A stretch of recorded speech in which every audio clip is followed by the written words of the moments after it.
There are three major challenges the geologist faces when trying to decipher and then actually record what is in the subsurface. Let me explain these challenges in more detail.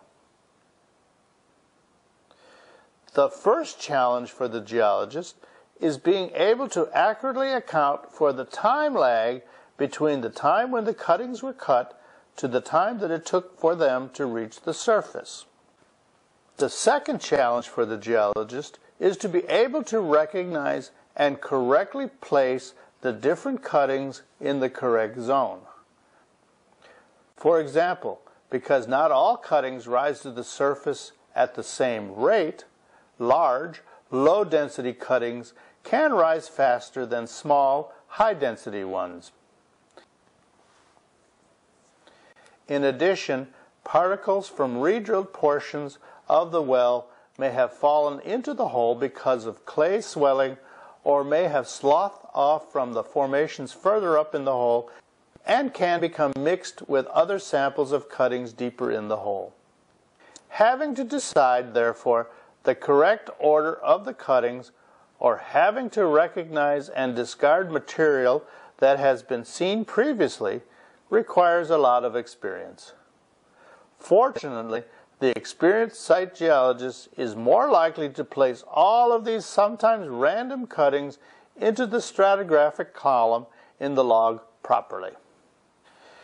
His third challenge is to be on the lookout for disintegration.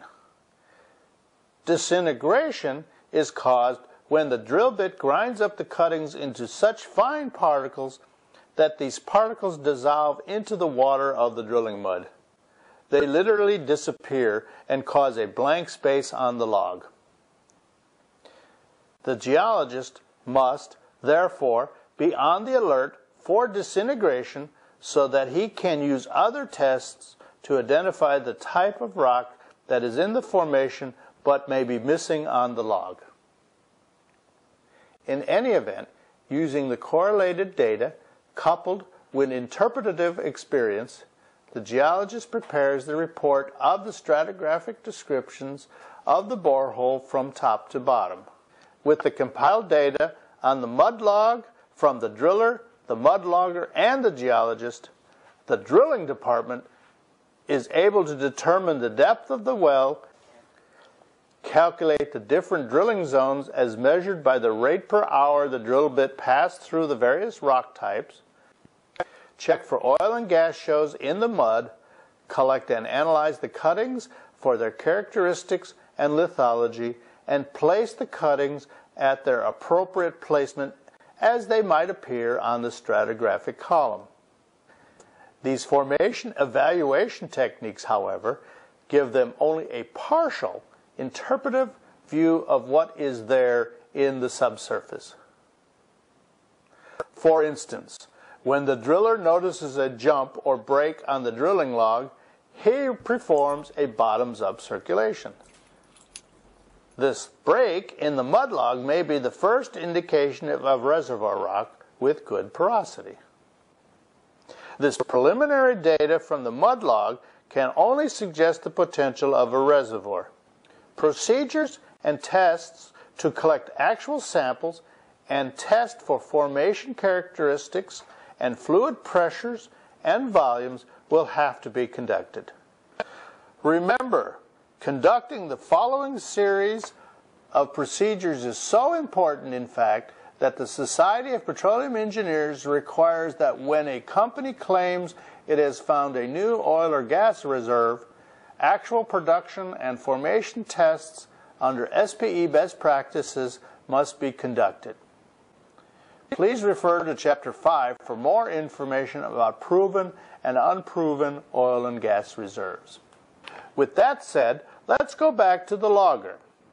When performing a bottoms-up circulation, he will have communicated this maneuver to the site geologist.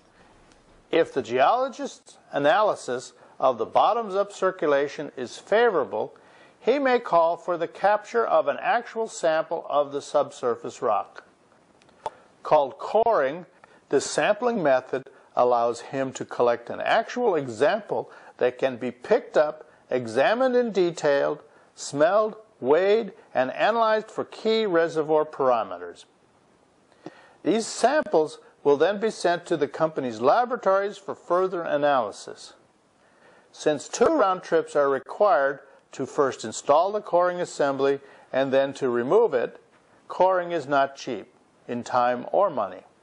Not only is additional time needed for these round trips, the core bit or core barrel drills at a much slower rate than a conventional drill bit. When the geologist thinks that there is enough justification to core, however, he instructs the driller to trip out and prepare for coring. As you can imagine, the geologist who delays drilling to core potential pay zones can be under a lot of pressure from the drilling department to resume drilling as fast as possible. The onus is, therefore, on the geologist to core sparingly, yet appropriately, something not always easy to distinguish when faced with incomplete information.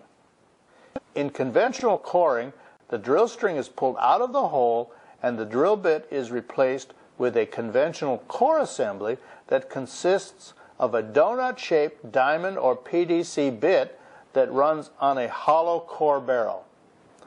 This string is then run back to the bottom where rotation and mud circulation is restarted.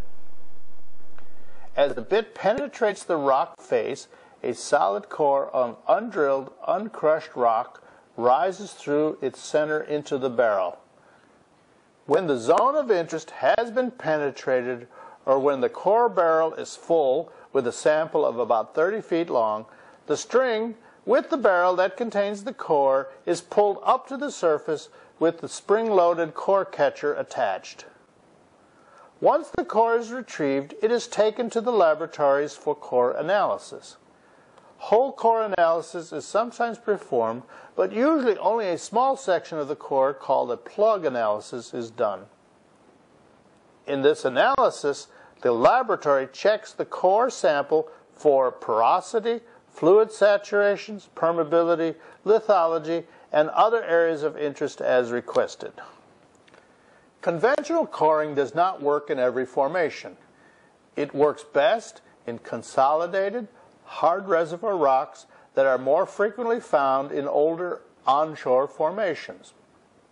For softer, unconsolidated formations where conditions for conventional coring are not suitable, sidewall coring is sometimes performed instead. Conducted after coring would have been completed, sidewall coring is usually done at the same time as open hole logging, and like the open hole logging suite, it is run on a wireline. During the procedure, sidewall cores are taken from the side of open hole wells by shooting exploding small cylindrical bullets into the formation with a sidewall gun. These cylinders capture formation material. Because the cylinders are on wire tethers, they can be brought to the surface at the time the gun is retrieved. Although a much cheaper alternative to conventional coring, sidewall coring is less informative than conventional cores. For example, measurements for porosity and permeability can be compromised in sidewall testing because the impact of the fired cylinders can cause crushing and compaction. The main use of sidewall coring, however, is not to replace conventional coring, but to supplement the data retrieved to the open hole logging suite. It is an excellent tool because it very accurately determines lithology or rock type. By checking specific spots, especially regarding lithology and fluid saturation, the geologist can get a clearer picture than is visible on the mud log. There are several types of production tests that can be performed, but here we will limit our discussion to the 3 main ones. They are, number 1, the drill stem test, DST, Number 2, the wireline formation test, WFT. And 3, the initial potential test, or IP. As I said before, the DST and WFT are both performed in open holes, while the IP is done in cased holes. First, drill stem tests measure fluid flow and reservoir pressure. Let me explain the steps involved in a drill stem test. It begins when the drill bit, or bottom hole assembly, the BHA, is pulled out and replaced with the DST, which consists of 1, 2 or more valves, 2, a packer or packers to form a seal between the drill pipe and the open hole, and 3, a pressure recorder. The DST is lowered to the zone of interest. The packer or packers are set. Then the first valve is opened to expose the pressure recorder to the reservoir, where it records the formation pressure. Then the second valve is opened to allow the formation fluid to flow to the surface. Its flow rate is measured along with the saturation percentages. Samples are collected and sent to the lab for further analysis. This part of the test establishes whether oil, gas, or water will flow to or near the surface and in what percentage. Of course, the worst case scenario is when the producing fluid is only salt water. After a short period of time, the second valve is then closed and a second pressure measurement is recorded. Here, having the rate of pressure buildup go back to the initial reservoir pressure is more important than the pressure itself, because a rapid buildup shows that the reservoir's influx quickly replaced the fluids removed during the drill stem flow test. A rapid buildup and return to the initial formation pressure will most likely demonstrate high permeability and a high accumulation of hydrocarbons, which are important indicators of the commercial quantity of the reservoir. If, however, the final pressure does not return to the initial pressure level, this could indicate that the pressure in the zone has been depleted or partially depleted and will probably not be able to sustain a necessary pressure over a period of time, demonstrating that this zone will most likely be ignored for further analysis. Once the testing is complete, the packer is released and the BHA is pulled out. As the string is pulled out, each stand is checked for water and oil. The number of stands that contains oil or salt water is also recorded and becomes another method of evaluating the formation. Like all tests, there can be challenges when performing a DST. For example, it can often be difficult to get a good packer seating because of the irregularity of the sides of the hole. Without a good seating, the test may fail. This is especially risky if the formation to be tested has been completely drilled through. Packers set in tandem, one above the other, may be used to rectify this problem. The best solution, though, is prevention. It requires the site geologist to stop the bit's penetration before the zone is completely penetrated. Let me say one last thing about DSTs. Usually run in open hole wells for a variety of reasons.